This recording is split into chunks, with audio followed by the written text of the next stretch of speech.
ਦੋਸਤੋ ਸਾਰੰਸ਼ ਵਿਦ ਨਵਚੇਤਨ ਦੇ ਇੱਕ ਹੋਰ ਵੀਡੀਓ ਲੌਗ 'ਚ ਤੁਹਾਡਾ ਸਵਾਗਤ ਹੈ। ਅੱਜ ਆਪਾਂ ਗੱਲ ਕਰਾਂਗੇ ਭਾਰਤ ਤੇ ਕੈਨੇਡਾ ਦੇ ਜਿਹੜੇ ਡਿਪਲੋਮੈਟਿਕ ਸਬੰਧਾਂ 'ਚ ਜਿਹੜੀ ਪਿਛਲੇ ਕੁਝ ਦਿਨਾਂ ਤੋਂ ਜਿਹੜੀ ਤਲਖੀ ਚੱਲ ਰਹੀ ਹੈ ਉਸ ਬਾਰੇ। ਆਪਾਂ ਬਰੀਫਲੀ ਇਸ ਵੀਡੀਓ ਲੌਗ 'ਚ ਗੱਲ ਕਰਾਂਗੇ ਭਾਰਤ ਅਤੇ ਕੈਨੇਡਾ ਦੇ ਰਿਸ਼ਤਿਆਂ ਦਾ ਜਿਹੜਾ ਇਤਿਹਾਸ ਆ, ਉਹ ਇਤਿਹਾਸ ਕੀ ਰਿਹਾ, ਇਹ ਸਬੰਧ ਕਿਸ ਦੌਰ 'ਚੋਂ ਗੁਜ਼ਰੇ ਨੇ। ਉਸ ਤੋਂ ਬਾਅਦ ਆਪਾਂ ਇਹ ਕੋਸ਼ਿਸ਼ ਕਰਾਂਗੇ ਸਮਝਣ ਦੀ ਕਿ ਜਿਹੜੀ ਮੌਜੂਦਾ ਸਬੰਧਾਂ 'ਚ ਜਿਹੜੀ ਖੜੋਤ ਤੇ ਤਲਖੀ ਉਹਦੇ ਲੰਮੇ ਸਮੇਂ ਦੇ ਕਾਰਨ ਕੀ ਨੇ ਤੇ ਉਹਦੇ ਇਮੀਡੀਏਟ ਕਿਹੜੀ ਚੀਜ਼ ਹੈ ਜਿਹਨੇ ਇਹਨੂੰ ਟ੍ਰਿਗਰ ਕੀਤਾ। ਉਸ ਤੋਂ ਬਾਅਦ ਆਪਾਂ ਇਹ ਵੀ ਦੇਖਾਂਗੇ ਕਿ ਪਰ ਆਪਾਂ ਇਹ ਸਮਝਣ ਦੀ ਕੋਸ਼ਿਸ਼ ਕਰਾਂਗੇ, ਇਹ ਦੇਖਣ ਦੀ ਕੋਸ਼ਿਸ਼ ਕਰਾਂਗੇ ਕਿ ਕੈਨੇਡਾ ਦਾ ਜਿਹੜਾ ਮੇਨ ਸਟ੍ਰੀਮ ਮੀਡੀਆ ਵਾ ਉਹ ਇਸ ਸਭ ਕਾਸੇ ਨੂੰ ਕਿਸ ਤਰ੍ਹਾਂ ਦੇਖ ਰਿਹਾ ਵਾ।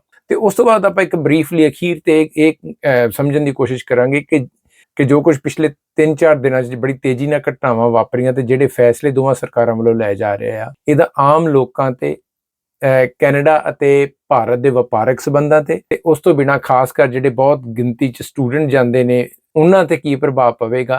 ਭਾਰਤ ਅਤੇ ਕੈਨੇਡਾ ਦੇ ਸਬੰਧਾਂ ਦਾ ਆਪਣਾ ਇੱਕ ਇਤਿਹਾਸ ਰਿਹਾ। ਜਿਹੜੇ ਪਹਿਲੇ ਭਾਰਤੀ ਪ੍ਰਵਾਸੀ ਕੈਨੇਡਾ 'ਚ ਜਾ ਕੇ ਵਸੇ 19ਵੀਂ ਸਦੀ ਦੇ ਚੜਾਅ 'ਚ ਜਾ ਕੇ ਵਸੇ ਸਨ। ਸੋ ਦੋਵਾਂ ਮੁਲਕਾਂ ਦੇ ਜਿਹੜੇ ਸਬੰਧ ਨੇ ਉਹ ਇੱਕ ਤਰੀਕੇ ਨਾਲ ਕੋਈ 125 ਸਾਲ ਪੁਰਾਣੇ ਆ। ਹਿੰਦੁਸਤਾਨ ਆਜ਼ਾਦ ਹੁੰਦਾ ਔਰ ਹਿੰਦੁਸਤਾਨ ਦੇ ਆਜ਼ਾਦ ਹੋਣ ਤੋਂ ਬਾਅਦ ਬੇਸ਼ੱਕ ਭਾਰਤ ਸ਼ੁਰੂ ਤੋਂ ਇਸ ਨੂੰ ਸੋਵੀਅਤ ਰੂਸ ਦੇ ਖਾਤੇ ਵਿੱਚ ਗਿਣਿਆ ਗਿਆ, ਪਰ ਇਹ ਵੀ ਸੱਚ ਹੈ ਕਿ ਕੈਨੇਡਾ ਦੇ ਸਬੰਧ ਇਸ ਤੋਂ ਪਰੇ ਜਾ ਕੇ, ਹਾਲਾਂਕਿ ਕੈਨੇਡਾ ਸ਼ੁਰੂ ਤੋਂ ਇੱਕ ਨੈਟੋ ਅਲਾਇੰਸ ਦਾ ਹਿੱਸਾ ਰਿਹਾ, ਪਰ ਇਸ ਦੇ ਬਾਵਜੂਦ ਭਾਰਤ ਤੇ ਕੈਨੇਡਾ ਦੇ ਜਿਹੜੇ ਆਪਸੀ ਸਬੰਧ ਉਹ ਬੜੇ ਖੁਸ਼ਗਵਾਰ ਰਹੇ।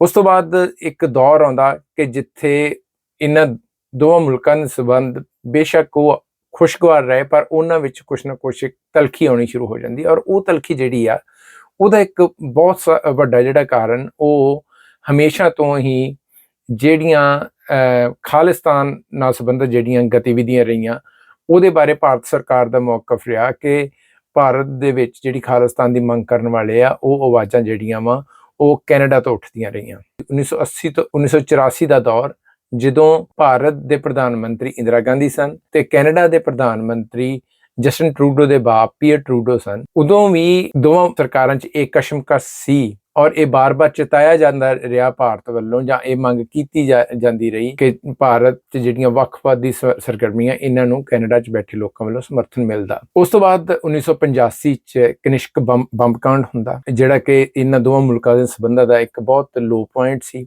1990 ਦੇ ਦਹਾਕੇ 'ਚ ਦੁਨੀਆ 'ਚ ਜੀਓਪੋਲਿਟਿਕਸ 'ਚ ਬਹੁਤ ਵੱਡੀਆਂ ਤਬਦੀਲੀਆਂ ਆਉਂਦੀਆਂ। ਸੋਵੀਅਤ ਰੂਸ ਦਾ ਪਤਨ ਹੁੰਦਾ ਔਰ ਉਸ ਤੋਂ ਬਾਅਦ ਅਮਰੀਕਾ ਦੀਆਂ ਜਿਹੜੀਆਂ ਨਜ਼ਦੀਕੀਆਂ ਵਾ ਉਹ ਭਾਰਤ ਨਾਲ ਵੱਧਦੀਆਂ।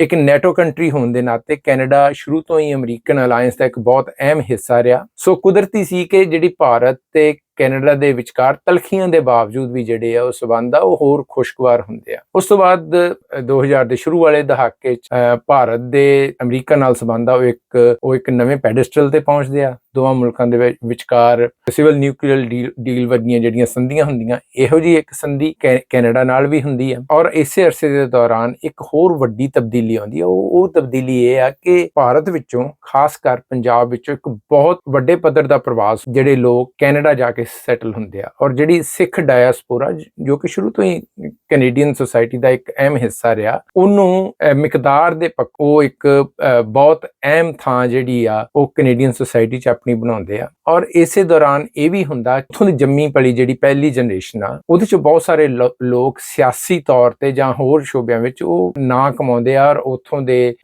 ਜਿਹੜੀ ਕੈਨੇਡਾ ਦੀ ਸਿਆਸਤ 'ਚ ਜਿਹੜੀ ਉਹ ਆਪਣੀ ਇੱਕ ਅਹਿਮ ਭੂਮਿਕਾ ਜਿਹੜੀ ਆ ਅਦਾ ਕਰਦੇ ਆ। ਇਹਨਾਂ ਤਬਦੀਲੀਆਂ ਦੇ ਬਹੁਤ ਸਾਰੇ ਚੰਗੇ ਪੱਖ ਆ। ਇਹਦਾ ਮਤਲਬ ਇਹ ਵੀ ਆ ਕਿ ਇਹ ਜਿਹੜੇ ਦੋਵਾਂ ਮੁਲਕਾਂ ਦੇ ਸਬੰਧ ਇਹ ਸਿਰਫ ਗਵਰਨਮੈਂਟ ਟੂ ਗਵਰਨਮੈਂਟ ਲੈਵਲ ਨਹੀਂ ਆ, ਇਹ ਸਿਰਫ ਵਪਾਰਕ ਸਬੰਧ ਨਹੀਂ ਆ, ਇਹ ਪਰਿਵਾਰਕ ਸਬੰਧ ਬਣ ਜਾਂਦੇ ਆ। ਪਰ 2014-15 ਤੋਂ ਬਾਅਦ ਜਿਹੜੀਆਂ ਵਾ ਉਹ ਹਾਲਾਤ ਥੋੜੇ ਬਹੁਤ ਬਦਲਣੇ ਸ਼ੁਰੂ ਹੁੰਦੇ ਆ। ਔਰ ਉਹਦਾ ਇੱਕ ਬਹੁਤ ਵੱਡਾ ਕਾਰਨ ਇਹ ਵੀ ਆ ਕਿ ਹਿੰਦੁਸਤਾਨ 'ਚ ਜਿਹੜੀ ਇੱਕ ਆਰਥਿਕ ਤਰੱਕੀ ਹੁੰਦੀ ਆ ਔਰ ਜਿੱਥੇ ਕਲੈਕਟਿਵ ਬਾਰਗੇਨਿੰਗ ਜਿਹੜੀ ਇੱਕ ਮੁਲਕ ਦੇ ਤੌਰ ਤੇ ਆ ਉਹਦੀ ਇੱਕ ਕਲੈਕਟਿਵ ਬਾਰਗੇਨਿੰਗ ਪਾਵਰ ਵੱਧਦੀ ਆ। ਔਰ ਹਿੰਦੁਸਤਾਨ ਆਪਣੀ ਜਿਹੜੀ ਤਾਕਤ ਆ ਉਹ ਵੱਖ-ਵੱਖ ਪਲੇਟਫਾਰਮਸ ਤੇ ਉਹਦੀ ਇੱਕ ਨੁਮਾਇਸ਼ ਵੀ ਕਰਦਾ। 2018 'ਚ ਜਸਟਿਨ ਟਰੂਡੋ ਭਾਰਤ ਆਉਂਦੇ ਆ।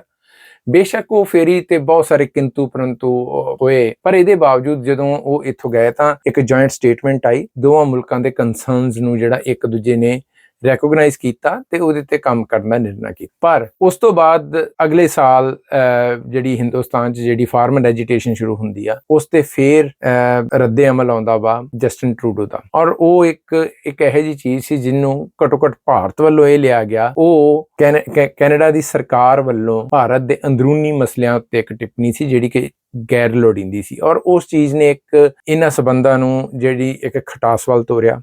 ਉਸ ਤੋਂ ਬਾਅਦ ਇੱਕ ਹੋਰ ਇਰੀਟੈਂਟ ਜਿਹੜੀ ਕਿ ਪਿਛਲੇ 2-3 ਸਾਲਾਂ 'ਚ ਲਗਾਤਾਰ ਇਹ ਦੁਨੀਆ ਦੇ ਕੁਝ ਮੁਲਕਾਂ ਨੋਟੇਬਲੀ ਜਿੱਦਾਂ ਯੂਨਾਈਟਿਡ ਕਿੰਗਡਮ, ਆਸਟ੍ਰੇਲੀਆ, ਅਮਰੀਕਾ ਤੇ ਕੈਨੇਡਾ 'ਚ ਖਾਸ ਕਰ ਜਿਹੜਾ ਇੱਕ ਖਾਲਿਸਤਾਨ ਦੇ ਨਾਂ ਤੇ ਰੈਫਰੈਂਡਮ ਹੁੰਦਾ ਵਾ, ਔਰ ਉਹਦੇ ਬਾਰੇ ਭਾਰਤ ਬਾਰ-ਬਾਰ ਕੈਨੇਡਾ ਨੂੰ ਇਹ ਕਹਿੰਦਾ ਰਿਹਾ, ਉਹ ਆਪਣੇ ਜਿਹੜੇ ਸ਼ੰਕੇ ਨੇ ਆਪਣੀ ਨਾਰਾਜ਼ਗੀ ਜ਼ਾਹਿਰ ਕਰਦਾ ਰਿਹਾ। ਪਰ ਕਿਤੇ ਨਾ ਕਿਤੇ ਕੈਨੇਡਾ ਦਾ ਮੌਕਫ ਇਹ ਰਿਹਾ ਕਿ ਫ੍ਰੀ ਸਪੀਚ ਉਹਨਾਂ ਦੇ ਮੁਲਕ ਦਾ ਇੱਕ ਖਾਸਾ ਵਾ ਤੇ ਉਹ ਇਸ ਤੇ ਪਾਬੰਦੀ ਨਹੀਂ ਲਾ ਸਕਦੇ। ਦੋਵਾਂ ਮੁਲਕਾਂ ਦੇ ਸੰਬੰਧਾਂ 'ਚ ਇਹ ਇੱਕ ਨੋਟ ਕਰਨ ਵਾਲੀ ਗੱਲ ਆ ਕਿ ਜਿਹੜਾ ਇੱਕ ਪੜਾਅਵਾਰ ਉਹ ਦੋਸਤਾਨਾ ਸੰਬੰਧ ਨੇ, ਪਰ ਉਹਦੇ 'ਚ ਇੱਕ ਬਹੁਤ ਵੱਡੀ ਦਿੱਕਤ ਆ, ਔਰ ਉਹ ਦਿੱਕਤ ਆ ਕਿ ਜਿਹੜੀਆਂ ਵੱਖਵਾਦ ਜਾਂ ਖਾਲਿਸਤਾਨੀ ਜਿਹੜੀਆਂ ਸੁਰਾਵਾਂ ਭਾਰਤ ਵੱਲੋਂ ਇਹ ਗਿਲਾ ਜ਼ਾਹਰ ਕੀਤਾ ਜਾਂਦਾ ਕਿ ਕੈਨੇਡਾ ਨੇ ਉਹਨਾਂ ਭਾਰਤ ਦੇ ਜਿਹੜੇ ਚਿੰਤਾਵਾਂ ਵਾ ਉਹਨਾਂ ਨੂੰ ਐਡਰੈਸ ਕਰਨ ਦੀ ਕੋਈ ਲੋੜ ਨਹੀਂ ਸਮਝ। ਇਹਦੇ 'ਚ ਅਗਲੀ ਗੱਲ ਵਿਚਾਰਨ ਵਾਲੀ ਇਹ ਆ ਕਿ ਇਹ ਜੋ ਵੀ ਮੁੱਦਾ ਵਾ ਇਸ ਦਾ ਇਮੀਡੀਏਟ ਟ੍ਰਿਗਰ ਕੀ ਆ। ਸਭ ਤੋਂ ਵੱਡਾ ਟ੍ਰਿਗਰ ਤਾਂ ਜਸਟਿਨ ਟਰੂਡੋ ਦੀ G20 ਦੀ ਦੌਰਾਨ ਜਿਹੜੀ ਫੇਰੀ ਸੀ,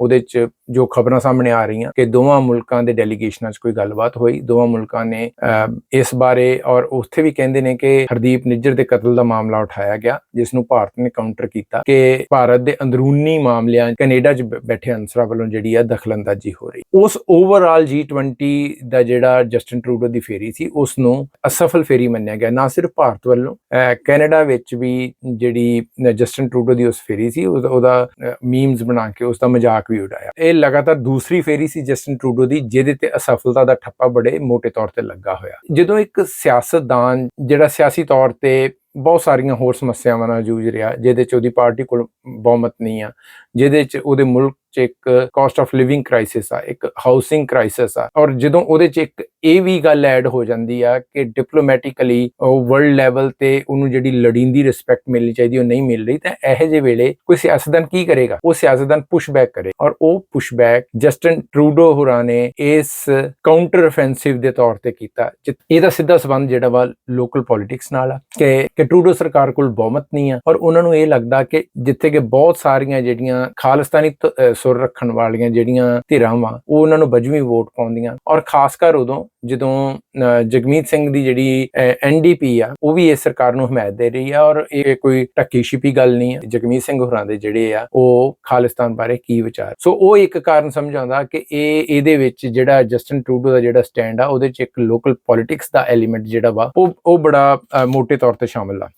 ਔਰ ਜਿਸ ਤਰ੍ਹਾਂ ਅੱਗੇ ਗੱਲ ਕੀਤੀ ਕਿ ਇੱਕ ਜਸਟਿਨ ਟਰੂਡੋ ਨੂੰ ਇਹ ਵੀ ਲੱਗਦਾ ਵਾ ਕਿ ਜਦੋਂ ਉਹ ਹੁਣ ਬਹੁਤ ਸਾਰੇ ਮੁੱਦਿਆਂ ਤੇ ਇੰਟਰਨਲੀ ਘਿਰੇ ਪਏ ਆ, ਔਰ ਐਕਸਟਰਨਲੀ ਜਦੋਂ ਤੁਹਾਡੇ ਮੁੱਦਿਆਂ ਤੇ ਤੁਹਾਡੇ ਤੇ ਤਨਕੀਦ ਹੁੰਦੀ ਹੈ ਤਾਂ ਉਹਨਾਂ ਨੂੰ ਇਹ ਲੱਗਦਾ ਕਿ ਇੱਕ ਇਹੋ ਜਿਹਾ ਨੈਰੇਟਿਵ, ਸੋ ਉਹ ਇੱਕ ਮੁੱਦਾ ਉਹਨਾਂ ਨੂੰ ਲੱਗਦਾ ਕਿ ਉਹ ਆਪਣਾ ਜਿਹੜਾ ਕ੍ਰਿਟਿਸਿਜ਼ਮ ਕਾਸਟ ਆਫ ਲਿਵਿੰਗ ਤੇ ਹਾਊਸਿੰਗ ਕ੍ਰਾਈਸਿਸ ਵਰਗੇ ਮੁੱਦਿਆਂ ਤੇ ਜਾਂ ਇਨਫਲੇਸ਼ਨ ਤੇ ਇਹ ਪੈਂਤੜਾ ਲੈ ਕੇ ਇਹ ਸਾਰੇ ਦੇ ਸਾਰੇ ਜਿਹੜੇ ਕ੍ਰਿਟਿਸਿਜ਼ਮ ਆ ਇਹਨੂੰ ਡਿਫਲੈਕਟ ਕਰ ਸਕਦੇ ਆ। ਹੁਣ ਅਗਲੇ ਨੁਕਤੇ ਵੱਲ ਪਰਤਦੇ ਹਾਂ ਕਿ ਕੈਨੇਡਾ ਦੇ ਮੀਡੀਆ 'ਚ ਟਰੂਡੋ ਦੇ ਇਸ ਕਦਮ ਨੂੰ ਕਿਸ ਤਰ੍ਹਾਂ ਲਿਆ ਜਾ ਰਿਹਾ ਹੈ। ਕੈਨੇਡਾ ਦੇ ਮੀਡੀਆ ਦੇ ਇੱਕ ਹਿੱਸੇ ਨੇ ਟਰੂਡੋ ਦੇ ਇਸ ਕਦਮ ਦਾ ਸਾਥ ਤਾਂ ਦਿੱਤਾ ਹੈ, ਪਰ ਨਾਲ ਹੀ ਕੁਝ ਸਵਾਲ ਵੀ ਖੜੇ ਕੀਤੇ ਹਨ। ਰਿਚਰਡ ਫੈਡਨ ਕੈਨੇਡਾ ਦੇ ਪ੍ਰਧਾਨ ਮੰਤਰੀ ਦਾ ਨੈਸ਼ਨਲ ਸਿਕਿਉਰਿਟੀ ਐਡਵਾਈਜ਼ਰ ਰਿਹਾ ਹੈ ਤੇ ਕੈਨੇਡੀਅਨ ਸਿਕਿਉਰਿਟੀ ਇੰਟੈਲੀਜੈਂਸ ਸਰਵਿਸਿਜ਼ ਦਾ ਡਾਇਰੈਕਟਰ ਵੀ। ਕੱਲ ਉਸਨੇ ਆਪਣੀ ਗੱਲਬਾਤ ਜੋ ਕਿ CBC ਚੈਨਲ ਨਾਲ ਕੀਤੀ, ਉਸ 'ਚ ਕੁਝ ਮਹੱਤਵਪੂਰਨ ਮੁੱਦੇ ਉਠਾਏ।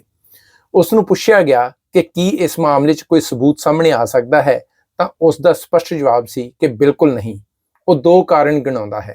ਪਹਿਲਾ, ਇਸ ਤਰ੍ਹਾਂ ਦੇ ਮਾਮਲੇ 'ਚ ਸਬੂਤ ਇਕੱਠੇ ਕਰਨ ਦੇ ਤਰੀਕੇ ਬੇहद ਸੰਵੇਦਨਸ਼ੀਲ ਸੋਮਿਆਂ ਦੇ ਆਧਾਰਿਤ ਹੁੰਦੇ ਹਨ ਤੇ ਕੈਨੇਡਾ 'ਚ ਲੰਮੇ ਸਮੇਂ ਤੋਂ ਪ੍ਰੈਕਟਿਸ ਚੱਲੀ ਆਉਂਦੀ ਹੈ ਕਿ ਐਸੇ ਸੋਰਸ ਜਾਂ ਸੋਮੇ ਲੋਕਾਂ ਦੇ ਸਾਹਮਣੇ ਨਹੀਂ ਰੱਖੇ ਜਾ ਸਕਦੇ।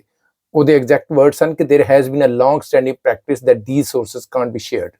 ਤੇ ਦੂਸਰਾ ਨੁਕਤਾ ਜੋ ਉਠਾਉਂਦਾ ਹੈ ਕਿ ਇਹਦੇ 'ਚ ਦੂਸਰੇ ਮੁਲਕ ਅਤੇ ਅਦਾਰੇ, ਉਸ ਦਾ ਮਤਲਬ ਦੂਸਰੇ ਮੁਲਕਾਂ ਦੀਆਂ ਸਿਕਿਉਰਿਟੀ ਏਜੰਸੀਆਂ ਤੋਂ ਹੈ, ਜਿਸ ਦਾ ਮਤਲਬ ਹੈ ਕਿ ਇਹਨਾਂ ਏਜੰਸੀਆਂ ਦੀ ਸ਼ਮੂਲੀਅਤ ਦੀ ਲੋੜ ਪਵੇਗੀ, ਜੋ ਕਿ ਆਪਣੇ ਆਪ ਵਿੱਚ ਇੱਕ ਮੁਸ਼ਕਿਲ ਕੰਮ ਹੈ। ਉਸ ਦਾ ਇਹ ਵੀ ਕਹਿਣਾ ਹੈ ਕਿ ਇੱਕੋ ਤਰੀਕੇ ਨਾਲ ਇਹ ਸਬੂਤ ਸਾਹਮਣੇ ਆ ਸਕਦੇ ਹਨ, ਤੇ ਉਹ ਇਹ ਹੈ ਕਿ ਇਸ ਬਾਰੇ ਕ੍ਰਿਮੀਨਲ ਟ੍ਰਾਇਲ ਕੈਨੇਡਾ 'ਚ ਚੱਲੇ, ਜਿਸ ਦੇ ਅਸਾਰ ਬਹੁਤ ਮੱਧਮ ਹਨ। ਇਸ ਤੋਂ ਇਲਾਵਾ ਅਖਬਾਰਾਂ 'ਚ ਬਹੁਤ ਸਾਰੀ ਕਮੈਂਟਰੀ ਜਾਂ ਐਡੀਟੋਰੀਅਲ ਇਸ ਤਰ੍ਹਾਂ ਦੇ ਹਨ ਜਿੱਥੇ ਟਰੂਡੋ ਦੇ ਇਸ ਸਟੈਂਡ ਦਾ ਸਾਥ ਤਾਂ ਦਿੱਤਾ ਹੈ ਪਰ ਨਾਲ ਹੀ ਸਬੂਤ ਵੀ ਮੰਗੇ ਹਨ, ਇਹ ਕਹਿ ਕੇ ਕਿ ਕੈਨੇਡਾ ਦੀ ਜਨਤਾ ਤੇ ਵਿਰੋਧੀ ਪਾਰਟੀਆਂ ਨੂੰ ਇਨਫੋਰਮੇਸ਼ਨ ਵੈਕੂਮ 'ਚ ਨਹੀਂ ਰੱਖਿਆ ਜਾ ਸਕਦਾ। ਵਿਰੋਧੀ ਧਿਰ ਨੇ ਵੀ ਟਰੂਡੋ ਕੋਲੋਂ ਸਬੂਤ ਮੰਗੇ ਹਨ ਤੇ ਇਸ ਦੇ ਨਾਲ ਹੀ ਉਸ ਨੂੰ ਇਸ ਲਈ ਵੀ ਨਿਸ਼ਾਨੇ ਤੇ ਲਿਆ ਹੈ ਕਿ ਉਸ ਦੇ ਚੀਨ ਅਤੇ ਭਾਰਤ ਨਾਲ ਨਜਿੱਠਣ ਦੇ ਮਾਪਦੰਡ ਵੱਖੋ ਵੱਖਰੇ ਹਨ। ਇਸ ਤੋਂ ਇਲਾਵਾ ਕੁਝ ਅਖਬਾਰਾਂ ਨੇ ਆਪਣੇ ਸੰਪਾਦਕੀ ਵਿੱਚ ਕਿਹਾ ਹੈ ਕਿ ਇਹ ਦੋਸ਼ ਅਸਾਧਾਰਨ ਹਨ ਤੇ ਇਹਨਾਂ ਨੂੰ ਸਾਬਿਤ ਕਰਨ ਲਈ ਸਬੂਤ ਵੀ ਅਸਾਧਾਰਨ ਹੀ ਪੇਸ਼ ਕਰਨੇ ਚਾਹੀਦੇ ਹਨ। ਐਕਸਟਰਾਆਰਡੀਨਰੀ ਐਲੀਗੇਸ਼ਨਸ ਨੀਡ ਐਕਸਟਰਾਆਰਡੀਨਰੀ ਪ੍ਰੂਫਸ। ਇਸ ਤੋਂ ਇਲਾਵਾ ਬਹੁਤ ਸਾਰੇ ਅਖਬਾਰ ਹਨ ਜਿਨ੍ਹਾਂ ਨੇ ਮੋਦੀ ਸਰਕਾਰ ਦੇ ਤਾਨਾਸ਼ਾਹੀ ਰਵੱਈਏ ਨੂੰ ਵੀ ਨਿਸ਼ਾਨੇ ਤੇ ਲਿਆ ਹੈ। ਟੋਰਾਂਟੋ ਸਟਾਰ ਦੇ ਇੱਕ ਕਾਲਮ ਨਵੀਸ ਨੇ ਇਸ ਵਰਤਾਰੇ ਦੀ ਤੁਲਨਾ ਸਾਊਦੀ ਅਰੇਬੀਆ ਵੱਲੋਂ ਪੱਤਰਕਾਰ ਜਮਾਲ ਖਾਸ਼ੋਗੀ ਦੇ ਕਤਲ ਨਾਲ ਕੀਤੀ ਹੈ। ਹੁਣ ਆਖਰੀ ਹਿੱਸੇ 'ਚ ਸੰਖੇਪ ਵਿੱਚ ਆਪਾਂ ਇਹ ਗੱਲ ਕਰਦੇ ਹਾਂ ਕਿ ਇਸ ਸਭ ਕਾਸੇ ਦਾ ਭਾਰਤ ਕੈਨੇਡਾ ਦੇ ਵਪਾਰ, ਕਾਰੋਬਾਰ ਜਾਂ ਟੂਰਿਜ਼ਮ ਤੇ ਕੀ ਪ੍ਰਭਾਵ ਪਵੇਗਾ। ਭਾਰਤ ਵਪਾਰ ਵਿੱਚ ਇਸ ਵਕਤ ਕੈਨੇਡਾ ਦਾ 10ਵਾਂ ਸਭ ਤੋਂ ਵੱਡਾ ਟ੍ਰੇਡਿੰਗ ਪਾਰਟਨਰ ਹੈ। ਕੈਨੇਡਾ ਭਾਰਤ 'ਚ 17ਵਾਂ ਸਭ ਤੋਂ ਵੱਡਾ ਇਨਵੈਸਟਰ ਹੈ। ਕੈਨੇਡਾ ਦੀਆਂ 600 ਦੇ ਕਰੀਬ ਕੰਪਨੀਆਂ ਦੇ ਭਾਰਤ 'ਚ ਸਟੇਕਸ ਹਨ ਤੇ ਭਾਰਤ ਦੀਆਂ 30 ਕੰਪਨੀਆਂ ਕੈਨੇਡਾ 'ਚ ਆਪਰੇਟ ਕਰ ਰਹੀਆਂ ਹਨ। ਕੈਨੇਡਾ 'ਚ ਪੜ੍ਹਨ ਆਉਣ ਵਾਲੇ ਕੁੱਲ ਵਿਦਿਆਰਥੀਆਂ 'ਚੋਂ 40% ਭਾਰਤ 'ਚੋਂ ਆਉਂਦੇ ਹਨ। ਭਾਰਤ ਨੇ ਐਲਾਨ ਕੀਤਾ ਹੈ ਕਿ ਕਿਸੇ ਵੀ ਕੈਨੇਡੀਅਨ ਨੂੰ ਹਾਲ ਦੀ ਘੜੀ ਭਾਰਤ ਲਈ ਵੀਜ਼ਾ ਨਹੀਂ ਦਿੱਤਾ ਜਾਵੇਗਾ। ਇਹ ਪਾਬੰਦੀ ਟੂਰਿਜ਼ਮ, ਵਪਾਰ ਜਾਂ ਹਰ ਕਿਸਮ ਦੇ ਕਾਰੋਬਾਰੀ ਵੀਜ਼ੇ ਤੇ ਲਾਗੂ। ਇਸ ਦਾ ਇਹ ਵੀ ਮਤਲਬ ਹੈ ਕਿ ਕੋਈ ਵੀ ਕੈਨੇਡੀਅਨ ਪਾਸਪੋਰਟ ਹੋਲਡਰ ਕਿਸੇ ਹੋਰ ਮੁਲਕ ਤੋਂ ਵੀ ਭਾਰਤ ਲਈ ਵੀਜ਼ਾ ਅਪਲਾਈ ਨਹੀਂ ਕਰ ਸਕੇਗਾ। ਇਸ ਨਾਲ ਨਿਸ਼ਚੈ ਹੀ ਆਮ ਲੋਕਾਂ ਦੇ ਆਉਣ ਜਾਣ ਤੇ ਇੱਕ ਵੱਡਾ ਪ੍ਰਭਾਵ ਪਵੇਗਾ।